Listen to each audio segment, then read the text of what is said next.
नमस्कार, आपण पाहता हिरकणी न्यूज. हिरकणी न्यूज प्रत्येक क्षण ताज्या घडामोडी आणि महत्त्वाच्या प्रत्येक बातमीसाठी नेहमी तत्पर. अन्यत्र गेले 1 लाख रोजगार, कोल्हापूर गप्पगार. दावोस येथे फेब्रुवारीमध्ये झालेल्या गुंतवणूक करारापैकी 2,58,647 कोटी रुपयांची प्रत्यक्ष गुंतवणूक राज्यात सुरूही झाली आहे. या माध्यमातून राज्यात 1,03,485 रोजगार उपलब्ध होणार आहेत. पण खेदाची बाब म्हणजे यापैकी एकाही पैशाची गुंतवणूक कोल्हापूरसह पश्चिम महाराष्ट्रात होणार नाही आणि एक नवा रोजगारही इथे निर्माण होणार नाही.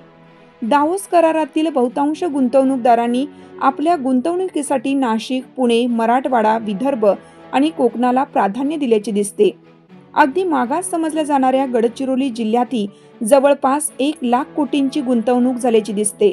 मात्र एकाही गुंतवणूकदाराने कोल्हापूर, सांगली, सातारा आणि सोलापुरात गुंतवणुकीसाठी स्वारस्य दाखवलेलं दिसत नाही. कोल्हापूर जिल्ह्यात बेरोजगार युवकांची संख्या 8 लाखांपेक्षा अधिक आहे. म्हणजे लोकसंख्येच्या प्रमाणानुसार दर 5 लोकांमागे 1 जण बेरोजगार आहे.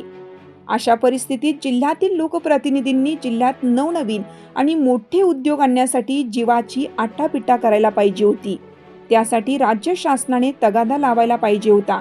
पण जिल्ह्यातील नेत्यांकडून तसे काही होताना दिसत नाही. उलट गेले वर्ष 6 महिने जिल्ह्याचे राजकारण नगरपालिका, महापालिका, जिल्हा परिषद, पंचायत समिती, गोकुळ दूध संघ आणि कोल्हापूर जिल्हा मध्यवर्ती बँकेभोवतीच फिरताना दिसत आहे.